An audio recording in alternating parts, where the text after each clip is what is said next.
누가복음 1장 67절에서 80절까지 우리 천천히 함께 봉독합니다. 그 부친 사가랴가 성령의 충만함을 받아 예언하여 이르되 찬송하리로다. 주 이스라엘의 하나님이여 그 백성을 돌보사 속량하시며 우리를 위하여 구원의 뿔을 그 종 다윗의 집에 일으키셨으니 이것은 주께서 예로부터 거룩한 선지자의 입으로 말씀하신 바와 같이 우리 원수에게서와 우리를 미워하는 모든 자의 손에서 구원하시는 일이라. 우리 조상을 긍휼히 여기시며 그 거룩한 언약을 기억하셨으니 곧 우리 조상 아브라함에게 하신 맹세라. 우리가 원수의 손에서 건지심을 받고 종신토록 주의 앞에서 성결과 의로 두려움이 없이 섬기게 하리라 하셨도다. 이아이여 내가 지극히 높으신 이의 선지자라 일컬음을 받고 주 앞에 앞서 가서 그 길을 준비하여 주의 백성에게 그 죄 사함으로 말미암는 구원을 알게 하리니 이는 우리 하나님의 긍휼로 인함이라. 이로써 돋는 해가 위로부터 우리에게 임하여 어둠과 죽음의 그늘에 앉은 자에게 비치고 우리 발을 평강의 길로 인도하시리로다 하니라. 아이가 자라며 심령이 강하여지며 이스라엘에게 나타난 날까지 빈들에 있으니라. 아멘. 할렐루야. 오늘은 기쁨의 성탄절입니다. 예수님이 이 땅에 오심이 우리에게 가장 큰 기쁨이어야 할 줄로 믿습니다. 예수님이 이 땅에 오심이 우리에게 가장 영광스러운 일입니다. 그래서 이날은 기뻐하심을 입은 모든 사람들에게 평화라고 말씀하고 있습니다. 여러분, 우리 모두에게는 이날이 가장 좋은 날이 되어야 할 줄로 믿습니다.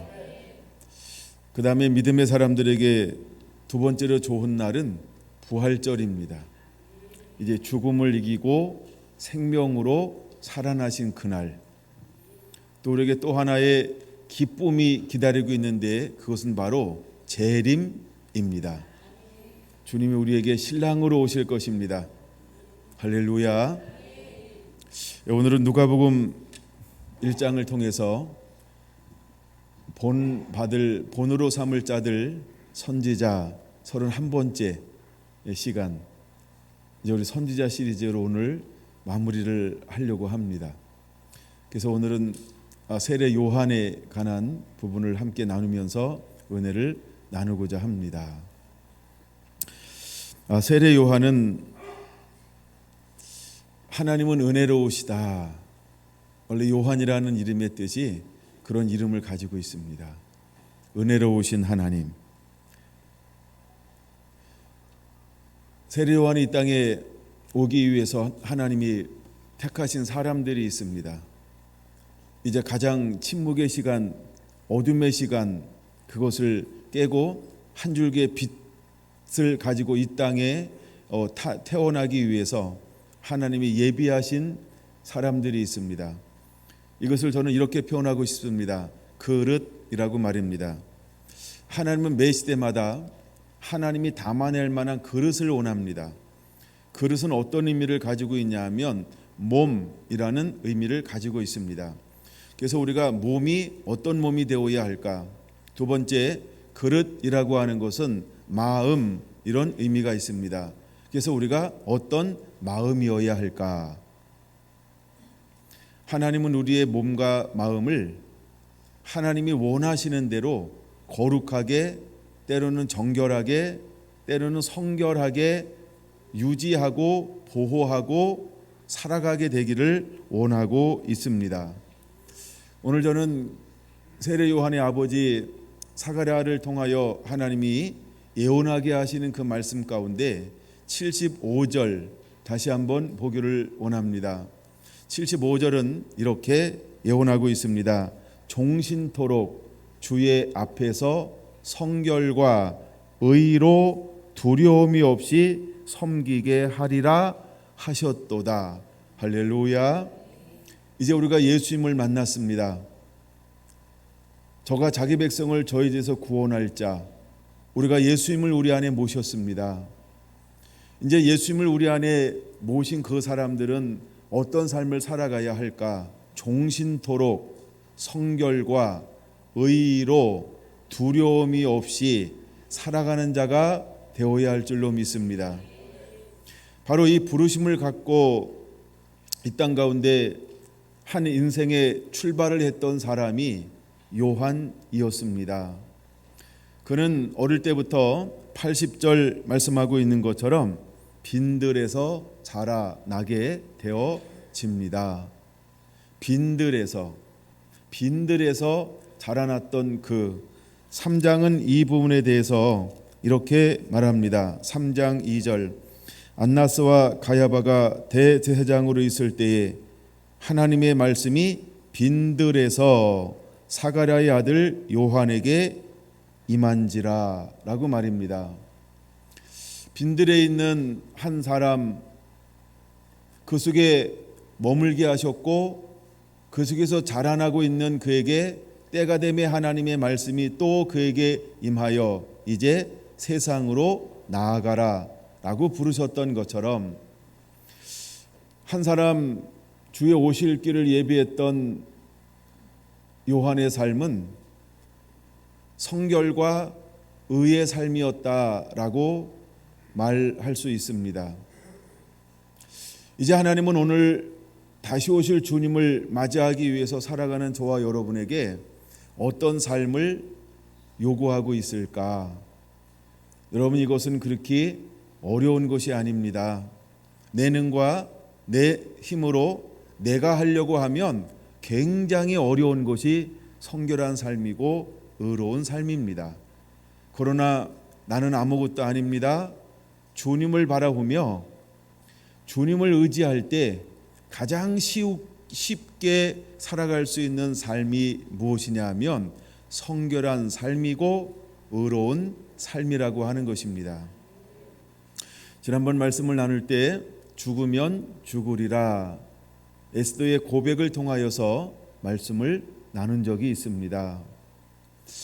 수많은 사람들이 죽으면 죽으리라 예수님을 만나고 난 다음에 하나님이 그에게 전부가 되었고 예수님이 그 인생 가운데 전부가 되었던 사람들의 고백이 어떤 고백이었냐 하면 나는 날마다 죽노라 죽으면 죽으리라 하늘의 미랄이 되어서 오직 그 한 분만을 위하여 살아갔던 수많은 믿음의 사람들처럼 여러분 우리가 하나님을 전적으로 의지할 때 그 하나님이 우리에게 주어지는 은혜가 무엇이냐면 성결하게 살 수 있는 은혜, 의롭게 살 수 있는 은혜, 두려움 없이 살아갈 수 있는 은혜라고 하는 것입니다. 내가 무엇인가를 하려고 할 때 첫 번째 쑥 다가오는 것이 두려움이라는 것입니다. 두려움은 뭔가 해보지 않았던 것에 대해서 한 번도 가보지 않았던 것에 대해서 한 번도 경험해보지 않았던 것에 대해서 한 번도 배우지 않았던 것에 대해서 한 번도 내가 눈으로 보지 않은 것에 대해서 그 미지의 것, 그 한 번도 해보지 않았다는 것 그 자체 그것을 하라라고 할 때 나도 모르게 다가오는 것 그걸 우리가 무엇이라고 표현할 수 있냐 하면 두려움이라는 꼭 표현할 수 있다는 것입니다. 그런데 오늘 1장 75절에 말씀하고 있는 것처럼 종신토록 주 앞에서 성결과 의로 두려움이 없이 섬기게 하리라 하였느니라. 이 말씀 속에는 무엇이 들어있는 것일까? 왜 하나님은 그를 빈들에서 자라게 했을까라고 하는 것입니다. 그는 어릴 때부터 철저하게 나시린의 삶을 살아가고 있습니다.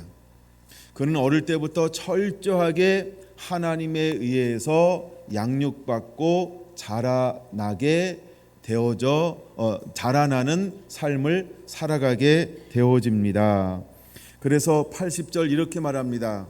아이가 자라며 심령이 강하여지며 라고 말입니다. 근데 예수님의 삶을 표현할 때는 다른 표현이 있습니다. 예수님은 자라면 하나님과 사람들에게 사랑받더라, 더욱 사랑받더라 이렇게 말합니다.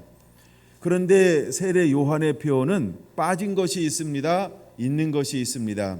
있는 것은 무엇이냐 하면 아이가 자라며 심령이 강하여지며 라고 합니다. 그는 하나님께 사랑받며 자라납니다. 그런데 하나 빠진 표현이 있다고 한다면 사람들에게 사랑받더라, 더욱 사랑받더라. 왜 사람들에게라고 하는 표현이 빠졌을까? 그가 어디에서 자라났기 때문일까요? 빈들에라는 것입니다.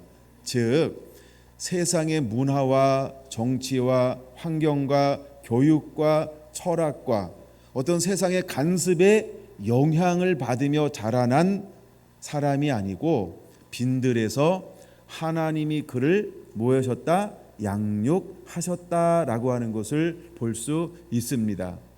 우리가 사무엘의 인생을 보면 사무엘의 삶이 어떤 삶이었을까? 정말 엘리 대장 앞에 그가 젖을 떼며 드리고 난 이후에 그를 양육하는 분은 하나님이었다라고 하는 것입니다. 만약에 엘리가 양육했다라고 한다면 비느하스와 홈리 엘리의 자녀들임에도 불구하고 그 양육에 차이점이 있다는 것이죠.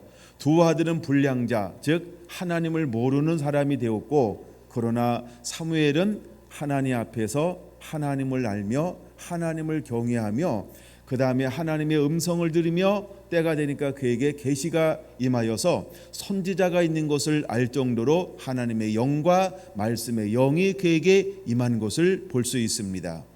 그러면 우리가 이렇게 표현할 수 있을까요? 사무엘은 엘리가 양육했대요.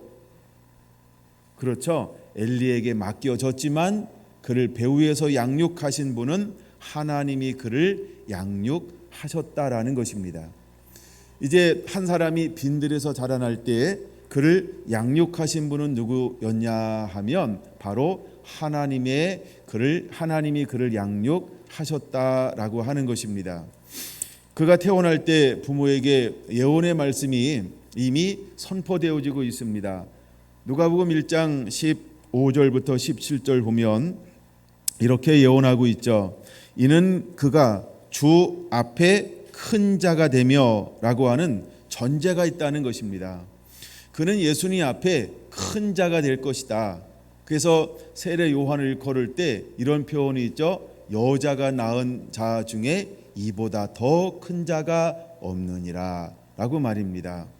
이것이 바로 세례 요한의 삶이었습니다. 여러분, 우리에게 크고 작은 것은 문제가 되지 않을 수 있습니다. 그러나 우리가 하나님 앞에 인정받을 때에는 정말 착하고 충성된 종아, 내가 적은 일에 충성하였으며 내가 너에게 많은 것으로 맡기리라, 또 내 잔치에 함께 참여하라 라고 하는 이 착하고 충성됨이라고 하는 이 음성을 듣는 자들이 되어야 할 줄로 믿습니다. 근데 세례 요한은 태어날 때부터 예언의 말씀이 선포되어졌는데 이 사람은 주 앞에서 큰 자가 될 것이다 라고 말했습니다. 이제 다시 오실 주님 앞에 선 저와 여러분들이 그 하나님 앞에 어떤 사람들이 되어야 할까? 정말 우리가 믿음으로 거장이 되기를 바랍니다. 사랑으로 거장이 되기를 바랍니다. 하나님의 말씀 앞에 거장이 되기를 바랍니다. 정말 예배 앞에 거인이 되기를 예수님의 이름으로 축원합니다. 우리가 정말 누가 더 하나님을 사랑했는가라고 할 때 정말 뒤처지지 않는 그런 하나님의 사람들이 되기를 원합니다. 우리가 얼마나 더 사랑했느냐라고 말할 때 정말 우리의 사랑이 그 누구와 견주어도 부족함이 없는 사랑하는 삶을 살아내는 하나님의 사람들이 되기를 축원합니다. 그가 자라면서 부모가 그에게 해야 할 일이 있다라고 한다면 그것은 두 번째, 포도주나 독한 술을 마시지 아니해야 한다라고 하는 것입니다. 그래서 그는 빈들에 자라나면서 그의 음식은 포도주나 독주가 아니었습니다. 석청을 먹었습니다. 꿀을 먹었습니다. 그러면서 거기서 자라났다라고 말하고 있습니다. 이것은 가장 가난한 자들이 먹는 음식 중에 하나인 것입니다. 그러나 하나님의 은혜가 그와 함께함을 통하여서 세상에서는 비록 가장 가난한 자, 힘들고 어려운 자, 객이나 고아나 가부가 먹을 수 있는 그런 음식을 먹었지만 하나님이 그와 함께함을 통해서 그는 전혀 부족함이 없이 자라날 수 있게 되었다라고 하는 것입니다. 할렐루야. 여러분, 우리가 세상에 만난 것을 추구한다 할지라도 먹으면 다른 데로 가죠. 그러나 우리가 하나님의 은혜 가운데 주어지는 것을 먹을 때 영이 되고 살이 되며 강건하게 될 줄로 믿습니다. 여러모로 포도주나 독한 술이라고 하는 것은 어떤 의미가 있을까요? 그는 세상의 즐거움, 그 다음에 육신의 쾌락을 쫓지 않는 삶으로의 부르심을 가지고 있었다라고 하는 것입니다. 이제 우리가 어떤 그릇을 만들어야 할까? 이제 우리가 어떤 몸을 만들어야 할까? 이제 우리가 어떤 삶을 살아내고 있어야 할까? 여러분, 우리가 자신의 쾌락을 쫓지 아니하고 세상의 향락을 쫓지 않으며 오직 하나님의 말씀, 그것을 쫓아 그것을 전부를 다하여 내 몸 가운데 간직하며 자라나는 하나님의 사람이 되기를 예수님의 이름으로 축원합니다. 그는 모태로부터 세 번째 은혜를 부어 주었는데 성령의 충만함을 하나님이 부어 주었다라고 하는 것입니다. 여러분, 우리가 성령을 한번 받는 것은 그렇게 쉽지 않습니다. 그러나 성령이 떠나가게 하는 것은 얼마나 쉬운지 몰라요. 근데 세례 요한은 이제 모태로부터 성령을 받고 하나님이 그를 부르시는 그날까지 하나님 앞에 성령으로 충만했다라고 하는 것입니다. 그는 온전한 삶을 살아낼 수 있었습니다. 그 비결이 어디에 있었을까? 그것은 바로 겸손함이라고 하는 것입니다. 할렐루야. 겸손함이라고 하는 것은 어떤 의미가 있냐 하면 자기를 드러내거나 주관하거나 나타내지 아니하고 자기의 생각이나 가치관이나 배운 것을 의지하지 않고 매번 어린아이처럼 단순하게 전적으로 하나님을 의지하는 마음. 여러분, 우리 안에 이 마음이 있게 되기를 예수님의 이름으로 축원합니다. 할렐루야. 이것이 바로 성탄절을 맞이하는 우리에게 일어나는 새로운 마음이기를 예수님의 이름으로 축원합니다. 그 다음에 네 번째, 하나님께서 세례 요한을 통하여 하고 싶은 일이 있었는데 그것이 뭐냐 하면 16절 이렇게 말씀하고 있습니다. 16절, 이스라엘 자손을 주 곧 그들의 하나님께로 많이 돌아오게 하겠습니다. 할렐루야. 여러분, 그는 이미 태어나기 전부터 하나님의 부르심, 놀라운 사명이 있었다라고 하는 것입니다. 근데 이 사명은 네 번째 주어진 건데, 첫째, 주 앞에서 큰 자가 될 것이라고 하는 그 말, 두 번째, 포도주나 그 다음에 독주를 마시지 아니해야 이 삶을 감당해 낼 수 있게 될 거라는 것입니다. 그래서 세례 요한은 실제로 이사야 선지자가 이미 700여 년 전에 예언했던 것처럼 그가 이 땅에 와서 실제로 주의 오실 길을 예비하는 그 삶을 그대로 살아가는 것을 볼 수 있습니다. 여러분, 이제 마지막 때를 살아가는 저와 여러분에게 하나님이 무엇을 원할까? 또 우리가 돌아온 영혼들보다 잃어버린 영혼이 많습니다.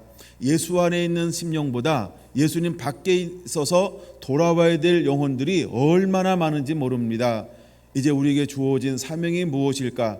예수님께서 마지막으로 함께했던 제자들에게 말씀하신 것처럼 너희는 땅끝까지 이르러 내 증인되라 말씀하신 같이 오늘 성탄절을 맞이하는 저와 여러분들이 또다시 한번 이 사명 앞에 우리가 붙들림 당하는 은혜가 임하게 되기를 예수님의 이름으로 축원합니다. 이제 많은 사람들을 옳은 곳으로 인도한 자는 하늘의 별처럼 빛난다라고 말씀하신 것처럼 별을 따라왔던 동방박사, 그 다음에 이 별처럼 빛났던 예수 그리스도의 삶이 우리의 삶에 그대로 하나가 되기를 원합니다. 그래서 이스라엘을 표현할 때 다윗의 별로 표현하고 있는 것을 볼 수 있습니다. 마태복음 1장 1절에 이렇게 말한다 그랬어요. 아브라함과 다윗의 후손 다윗의 예수 그리스도의 계보라 할 때 우리가 다윗이 어떤 인물인가를 좀 더 보아야 할 것입니다. 근데 다윗을 보기 전에 세례 요한에 대한 다섯 번째 것을 보아야 되는데 그것은 뭐냐 하면 17절 이렇게 말하고 있다는 것입니다. 17절 그가 또 엘리야의 심령과 능력으로 주 앞에 먼저 와서 아버지의 마음을 자식에게 거스리는 자를 의인의 슬기에 돌아오게 하고 주를 위하여 세운 백성을 준비하리라 라고 말씀하고 있습니다.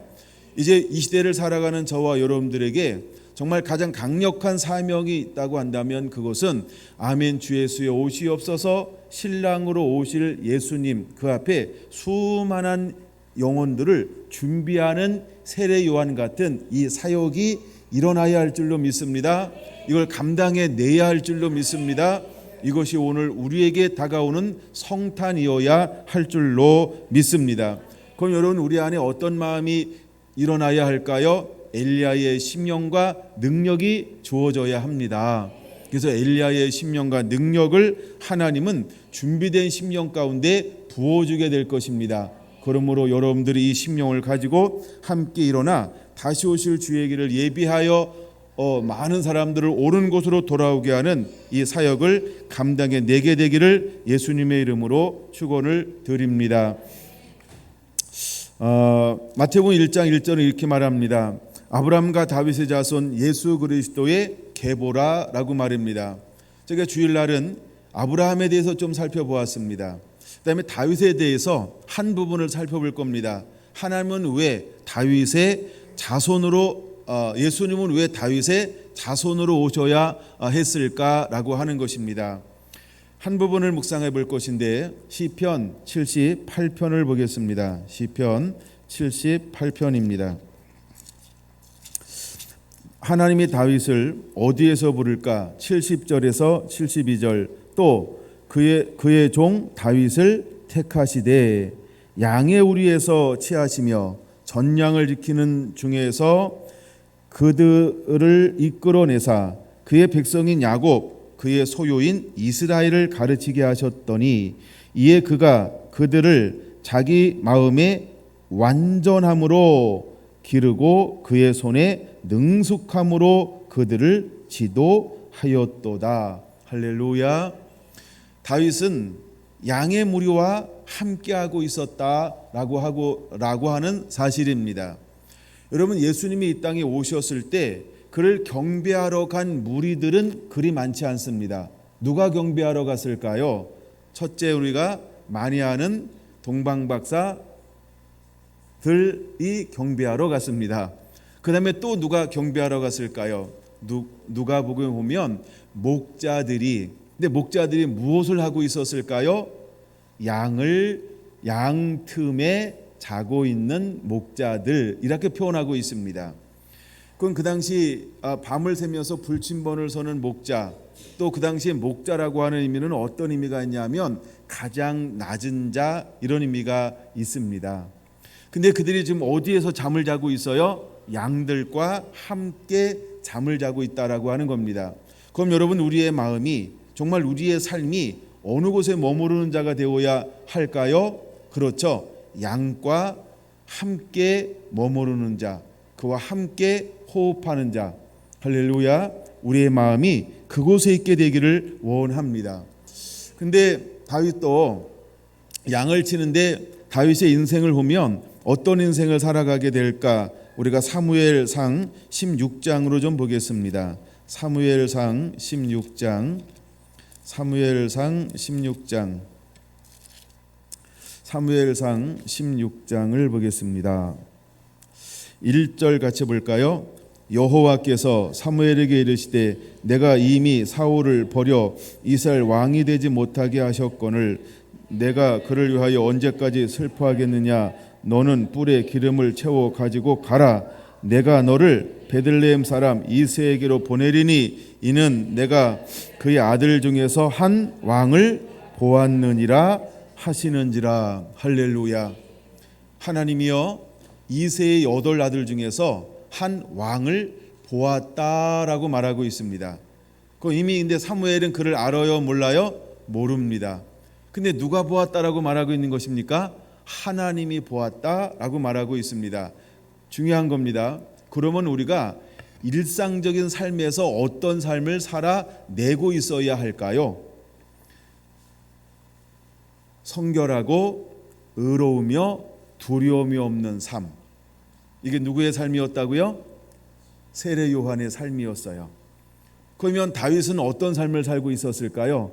그 또한 성결하고 의로우며 두려움이 없는 삶을 살아내고 있었다라고 하는 것입니다. 여러분 다윗, 그러면 우리가 다윗이 어떤 환경에서 자라났는지 여러분 기억하시나요? 다시 한번 그 부분을 아주 빠른 속도로 살펴보게 될 겁니다. 여러분, 다윗은 시편 27편 10절에 말하고 있는 것처럼 부모님께 버림을 받은 아이 중에 한 사람이 다윗이었다라고 하는 것입니다. 그래서 다윗은 시편 51편 5절에 말씀하고 있는 것처럼 그 배다른 자식이었죠. 그래서 재약 중에서 출생했다. 이것은 오늘날로 말하면 우리가 불륜이라고 표현할 수 있습니다. 근데 우리가 부인이 첫째 부인, 둘째 부인, 셋째 부인 뭐 이런 것처럼 첫째 부인의 자녀가 아니었다라고 하는 것이지요. 그래서 그가 죄악 중에 태어났다라고 51편 5절에 표현하고 있습니다. 그 다음에 어머니가 일찍이 죽음을 통해서 그가 누구에게 맡겨지냐 하면 시편 35편 14절에는 드디어 아버지에게 그가 맡겨지게 되어지는 것입니다. 그런데 아버지에게 맡겨지게 되는데 이미 그에게 있는 형들이 그를 동생으로 인정할까요? 아버지는 그를 기뻐할까요? 그렇지 않다는 것이 시편 69편 8절에 그는 객가 같다라고 낯선 사람, 객가 같고 낯선 사람과 같다라고 표현하고 있는 것을 볼 수 있습니다. 여러분, 이것이 바로 누구의 삶이었다? 다윗의 삶이었다라고 하는 것입니다. 그래서 그는 어디에서 생활하는 것이 더 편했을까요?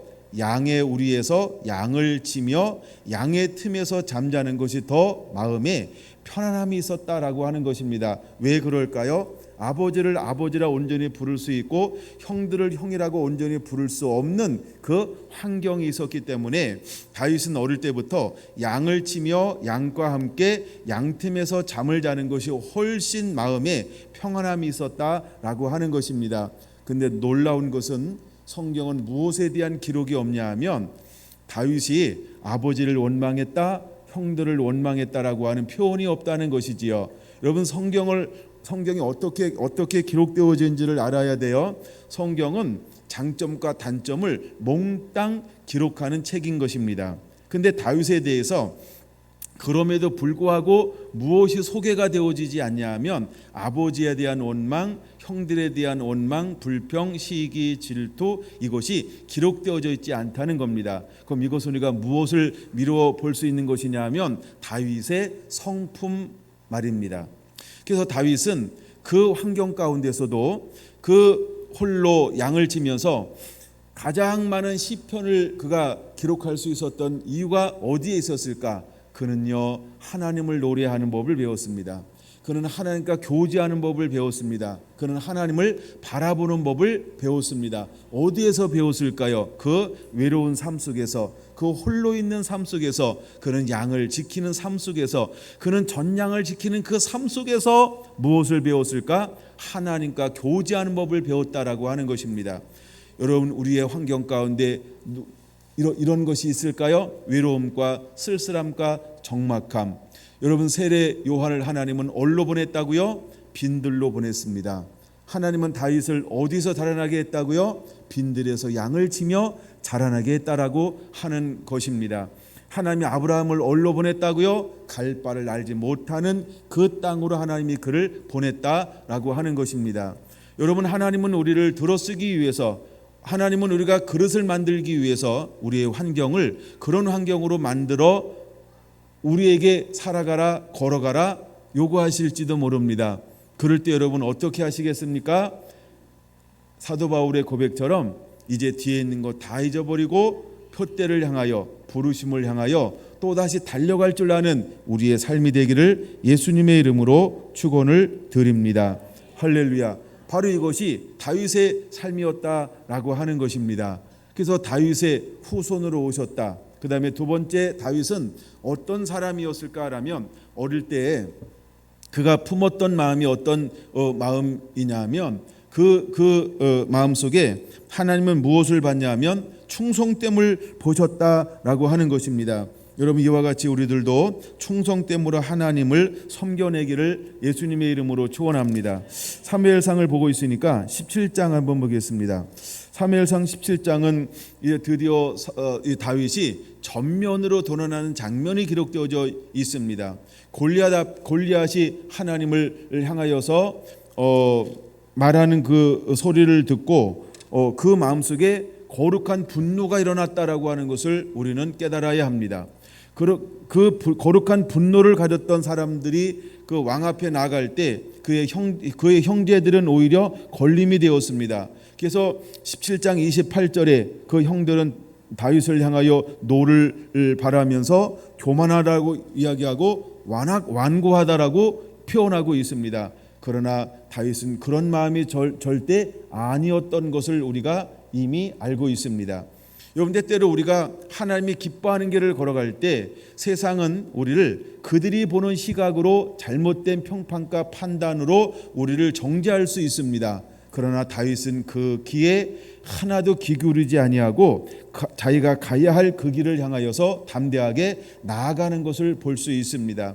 여러분은 어떤가요? 우리가 때로는 주변의 어떤 음성에도 연연하지 아니하고 달려가야 될 이유는 말씀 때문에 당하는 것이라고 한다면, 정말 진리 때문에 당하는 것이라고 한다면 우리 또한 연연하지 않고 다윗처럼 달려가는 자들이 되어야 할 줄로 믿습니다. 여러분, 다윗이 골리앗 앞에 그렇게 당당할 수 있었던 이유는 어디에 있었을까? 이미 그가 양을 치면서 수없이 경험했던 나의 하나님, 할렐루야, 나와 함께했던 하나님을 경험했기 때문입니다. 그는 단순히 세상의 방법을 바라보는 것이 아닙니다. 그는 세상의 무기 체계를 바라보는 것도 아니고 등치를 바라보는 것도 아니고 창의 길이를 바라보는 것도 아니고 칼의 길이를 바라보는 것도 아니었던 것입니다. 어떤 투구를 썼는가 갑옷을 입었는가 이런 외형적인 것에 전혀 그런 개의치 않았다라고 하는 것입니다. 여러분, 이것은 어디에서 나오는 것일까요? 만약에 우리가 세상 교육에 익숙하여 세상의 원리대로 살아간다라고 한다면 다윗과 같은 고백은 나오지 않았을 것입니다. 다윗도 동일한 고백이요, 세례 요한도 동일한 고백을 할 수 있었던 이유는 그가 빈들에서 양의 틈에서 하나님만을 의지하며 자라났기 때문에 할 수 있는 고백이었다는 것입니다. 그것을 볼 수 있는 장면이 사무엘상 17장 34절은 이렇게 고백하고 있다는 것입니다. 다윗이 사울에게 말하되 주의 종이 아버지의 양을 지킬 때에 사자나 곰이 와서 양떼에서 새끼를 물어가면 내가 따라가서 그것을 치고라고 말하고 있습니다. 근데 내가 따라갔다라고 하는 이 표현 가운데 그냥 따라간 것이 아니고 왜 따라갔는지 그 이유에 대해서 37절 이렇게 고백하고 있다는 것이지요. 다윗이 이르되 여호와께서 나를, 할렐루야, 그는 나의 등 뒤에서 나와 함께 하시는, 내 마음속에 감동 주시는 그 하나님의 감동을 따라 사자를 향하여 달려갔고 곰을 향하여 달려갔을 때마다 하나님은 이기게 했다라고 하는 것입니다. 여러분, 세상 사람들은 이 표현을 어떻게 표현하고 있을까? 그는 장대한 자였다, 힘이 좋은 자였다, 이렇게 표현하고 있다는 것입니다. 그러나 성경은 그런 표현이 하나도 없다라고 하는 겁니다.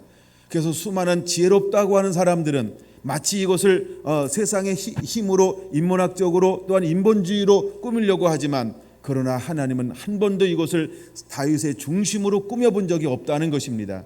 혹시 여러분들은 세상에서 어떤 평판을 듣는다 할지라도 그것을 따라가는 것이 아니고 오직 믿음으로 말씀을, 나의 힘주시는 여호와 하나님만을 따라가는 자가 되기를 예수님의 이름으로 축원드립니다. 37절 다시 한번 끝까지 읽어볼까요? 시작. 또 다윗이 이르되 여호와께서 나를 사자의 발톱과 공의 발톱에서 건져 내셨은즉 나를 이 블레셋 사람의 손에서 건져 내시리이다. 사울이 다윗에게 이르되 가라, 여호와께서 너와 함께 계시기를 원하노라. 할렐루야, 할렐루야. 여러분이 사울의 고백이 씁쓸한 고백이라고 하는 걸 알아야 합니다. 그러나 사울은 이미 하나님과 함께했던 경험을 가진 사람이었다는 것이죠. 그래서 다윗의 이 말을 듣는 순간 그는 그냥 본능적으로 알았습니다. 아, 다윗과 하나님이 함께하는구나. 하나님이 함께할 때 어떤 일을 행할 수 있는지를 이미 알고 있었던 사울은 다윗을 향하여서 그렇게 고백하는 것입니다. 그래서 가라, 여호와께서 너와 함께 계시기를 원하노라. 할렐루야. 이제 여러분, 오늘 성탄을 맞이하는 우리의 삶이 이런 고백을 만들어내는 삶이 되어야 할 줄로 믿습니다. 할렐루야. 할렐루야. 여러분, 우리 가운데 이런 은혜가 그대로 주어지게 되기를 예수님의 이름으로 축원을 드립니다. 아멘. 다윗이 이런 환경 가운데서 자라났습니다. 그리고 드디어 그가 왕이 되는 직전에 이제 그가 사울에게 쫓김을 당하는 신사가 되었습니다. 가정을 건너뛰고 사무엘상 30장으로 한번 넘어가 보려고 합니다. 사무엘상 30장, 드디어 그가 시글락에 갔어요. 그리고 그 전투에 참여하려고 갔다가 오는 동시에 무엇을 잃어버렸습니까? 3절을 잃어버렸습니다. 아내와 자녀들이 모두 다 포로로 끌려갔습니다. 그리고 그들을 뒤쫓는 하나님의 감동을 받아 뒤쫓아가는 가운데 누구를 만나게 되느냐? 13절을 보려고 합니다. 13절 시작. 다윗이 그에게 이르되 너는 누구에게 속하였으며 어디에서 왔느냐 하니 그가 이르되 나는 애굽 소년이요 아말렉 사람의 종이더니 사흘 전에 병이 들매 주인이 나를 버렸나이다. 그런 그 위급한 상황에 버림받은 가장 연약한 한 사람을 만나게 되었다라고 하는 것입니다. 여러분, 왜 하나님은 예수님은 다윗의 후손으로 와야 됐을까? 다윗이 어떤 사람인가를 지금 보고 있는 것입니다. 여러분, 다윗 가운데 어떤 마음이 있었나요? 가장 작은 자도 소중하게 여길 줄 아는 그 마음, 가장 낮은 자, 이름 없고 별 볼 일 없고 보잘것없는 그 한 사람도 그냥 지나치지 아니하고 그에게 마땅히 충분한 사랑을 풀어놓는 그 마음, 하나님은 다윗에게 그 마음을 보셨던 것입니다. 다윗을 만나는 내 마음에 합한 자라고 했던 그 이유가 다윗의 삶 가운데 얼마나 많이 곳곳에서 드러나고 있는지 모릅니다. 그는 오늘 다시 오실 주님을 맞이하고 예비해 가야 할 주님의 신부로 살아갈 저와 여러분들은 어떤 마음이어야 할까? 우리 동일하게 낮은 마음이어야 할 줄로 믿습니다. 겸손한 마음이어야 할 줄로 믿습니다. 섬기는 자의 마음이 우리 가운데 그대로 일어나게 되기를 예수님의 이름으로 축원을 드립니다. 마태복음 25장, 마지막 주님께서 오셨을 때 이제 양과 염소를 구분하겠다라고 말씀을 하고 있습니다. 그때 마태복음 25장 34절에 이렇게 말합니다. 그때 임금이 그 오른편에 있는 자들에게 이르시되 내 아버지께 복받을 자들이여 나와 창세로부터 너희를 위하여 예비된 나라를 상속받으라 라고 말합니다. 그러면 예비된 하나님의 나라를 상속으로 받을 사람들은 어떤 마음, 어떤 마인드로 살아가느냐라고 하는 것입니다. 35절, 36절 같이 읽습니다. 내가 줄일 때에 너희가 먹을 것을 주었고 목마를 때에 마시게 하였고 나그네 되었을 때 영접하였고 헐벗을 때 옷을 입혔고 병들었을 때 돌보았고 옥에 갇혔을 때에 와서 보았느니라. 이 사람들을 일컬어서 그 다음 절, 그 사람들을 어떤 사람이라고 표현하고 있습니까? 그 다음 절 뭐라고 표현하고 있죠? 이에 의인들이 대답하여 이르되, 그러면 35절 36절을 사는 사람들은 어떤 사람이라는 거예요? 의인이라는 겁니다. 여러분, 제가 지난 시간에 의인과 경건함이라고 하는 걸 좀 이렇게 말씀을 드렸는데, 의롭다라고 하는 것은 뭐냐면 하나님의 말씀대로 살아간다. 이 말은 무슨 말이냐면 하나님과 나와의 관계를 말하는 겁니다. 하나님과 나와의 관계에서 의롭다라고 하는 것입니다. 그래서 사가랴도 엘리사벳도 하나님과 나와의 관계에서 의로운 사람이라고 하는 이 그릇이 준비가 되어졌던 것이죠. 또한 시몬과 한나도 하나님과 나 사이에서 의롭다라고 하는 이 의의 삶을 살고 있는 사람이었다는 것입니다. 근데 오른편에 있는 양의 편, 즉 하나님의 나라를 상속받을 자들도 어떻게 그들을 표현하고 있냐면 의로운 자들이라고 표현하고 있다는 것입니다. 여러분, 이제 오늘을 살아가는 저와 여러분들은 어떤 삶을 살아야 할까? 하나님과 나 사이의 관계에서 하나님의 말씀에 그대로 순종하여 낼 줄 아는 삶이 일어나야 할 줄로 믿습니다. 할렐루야. 그 삶을 살아내는 사람에게 이루어진 말씀이 어떤 이름이냐 하면 바로 임마누엘이 이루어진 것입니다. 여러분에게 그 임마누엘이 이루어진 삶을 살아냄으로 인하여서 이제 천국의 소망을 가지고 달려가는 은혜가 있게 되기를 예수님의 이름으로 축원을 드립니다. 할렐루야. 아가서 1장을 보고 싶은데요. 아가서 1장 한 여인을 이제 만나게 됩니다. 근데 처음 만날 때 사람들은 그를, 또한 그도 사람들은 그에 대해서 뭐라고 표현하고 있냐라고 하는 것입니다. 사람들은 그에게 어떤 것의 관점을 바라보고 있냐는 것입니다. 1장 5절에 이렇게 말합니다. 예루살렘 딸들아, 내가 비록 거무나 아름다우니 라고 말입니다. 6절 이렇게 말합니다. 내가 햇볕에 쬐어서 거무스름 할지라도 흑겨보지 말 것은, 세 번째, 나의 포도원을 내가 지키지 못하였구나. 그러니까 참 자기가 볼 때는 어떤 걸 보이는 거예요? 또한 사람들이 볼 때는 그를 어떻게 보여? 검게 보는 것입니다. 거무스름하다는 것입니다. 포도원을 지켜내지 못한 한 여인으로 바라보고 있다라고 하는 것입니다. 근데 정말일까요? 이미 아가서 들은 사람은 알겠지만 아니라고 하는 것입니다.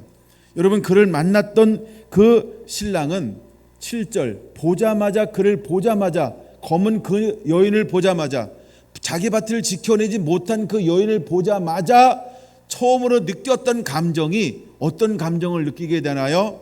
한번 읽어볼까요? 내 마음으로 사랑하는 자야. 할렐루야. 이 사람은 솔로몬을 말하는 것입니다. 이분은 신랑을 예표하는 것입니다. 근데 사람들의 관점과 신랑의 관점이 다르다라고 하는 것입니다. 사람들은 검은 것에 초점을 맞췄습니다. 자기 포도원을 지켜내지 못한 것에 초점을 맞추었습니다. 근데 신랑은 무엇을 본 걸까요? 그 마음의 중심을 보았다는 것입니다. 오늘 성탄절을 맞이하는 저와 여러분들이 정말 우리의 삶이, 우리의 중심이 어디에 있어야 할까? 여러분, 다윗이 참 세례 요한이 어떤 삶을 살아가야 했습니까?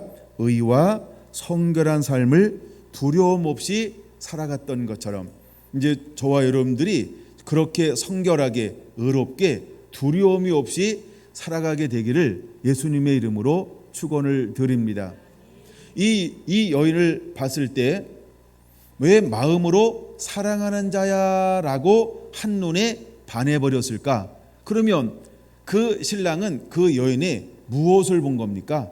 내면의 그 마음의 그 중심에 무엇을 품고 있는지를 보았다는 것입니다. 그럼 여러분이 스스로 한번 생각해 보시기 바랍니다. 여러분은 정말 내면이 아름답습니까? 속사람이 아름답습니까?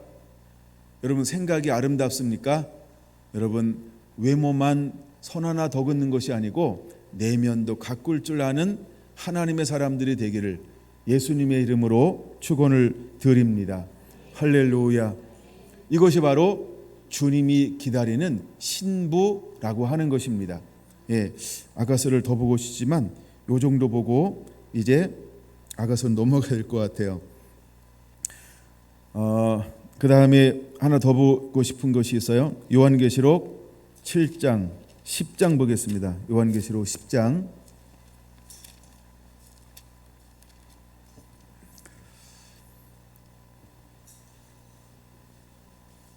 여러분, 우리에게 성탄절은 어떤 날이어야 할까? 제가 몇 년 전부터 계속 감동을 주어서 성탄절마다 아마 이 부분을 꼭 나누고 있는 것 같아요. 우리가 절기 때면 꼭 나누는 말씀이 있는 것처럼 하여간 성탄절만 되면 꼭 나누는 본문이 있는데 그 중에 하나가 요한계시록 10장과 11장입니다. 이제 주님은 우리에게 오셨습니다. 이날은 기념하는 날이지, 그렇죠? 그러면 이제 우리가 기념하면서 어떻게 또다시 오실 주님을 앞에 어떤 사람이 되어야 할까? 하나님은 어떤 사람들을 지금 기다리고 있을까? 주님이 오시기 위해서 사가랴와 엘리사벳이 필요했어요. 시몬과 안나가 필요했어요.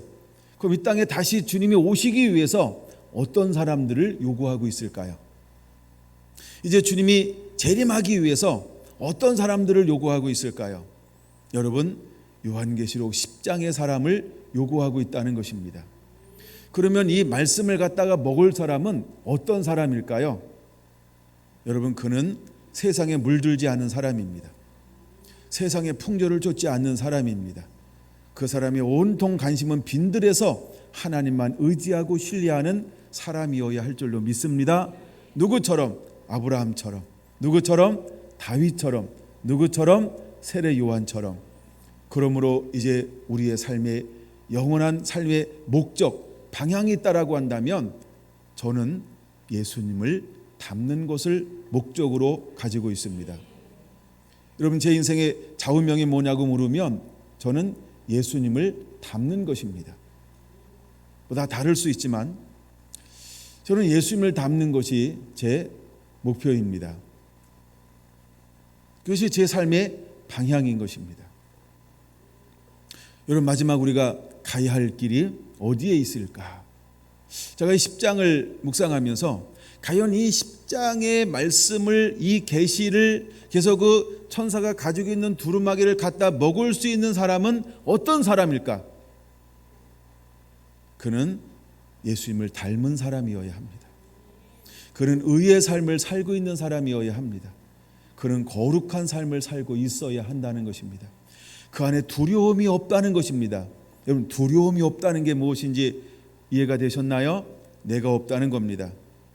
여러분, 그가 육신의 정욕이 없다는 겁니다. 이생의 자랑이 없다는 것입니다. 안목의 정욕이 없다는 것입니다. 자아가 없다는 것입니다. 그래서 두려움이 없이 살아갈 수 있는 것입니다.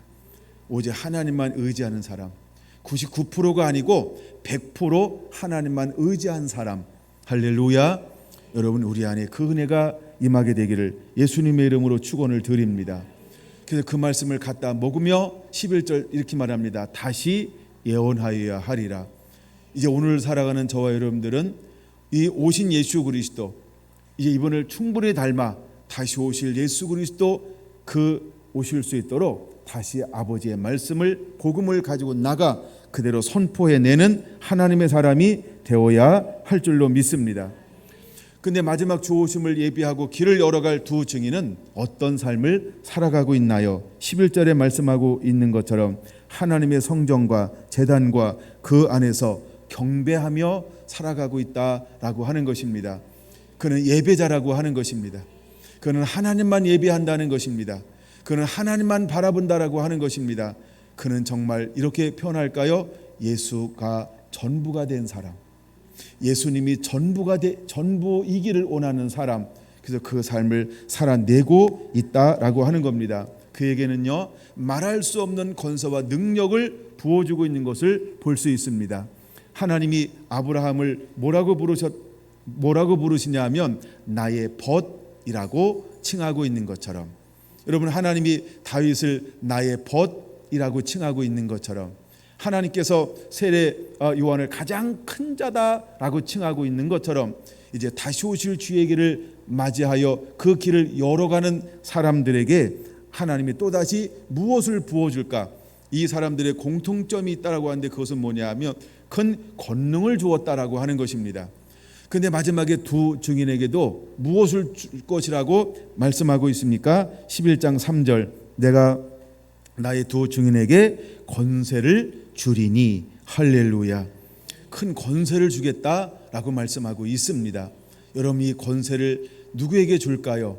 이제 우리가 성결해야 합니다. 의로워야 합니다. 두려움이 없어야 할 줄로 믿습니다. 아브라함처럼 갈 바를 알지 못하고 나가는 자가 되어야 합니다. 여러분, 다윗처럼 골리앗 앞에 만군의 주 여호와 하나님의 이름으로 나아가노라라고 고백할 줄 알아야 합니다. 여러분, 세례 요한처럼 회개하라, 천국이 가까웠느니라 강하고 담대하게 풀어놓을 줄 아는 자가 되어야 할 줄로 믿습니다. 그럴 때 하나님이 그 사람들을 통하여서 다시 오실 주의 길을 열어갈 수 있도록 큰 권능을 부어주게 될 것입니다. 여러분, 오늘 성결한 성도들에게 이 은혜가 그대로 풀어지게 되기를 예수님의 이름으로 축원합니다. 할렐루야.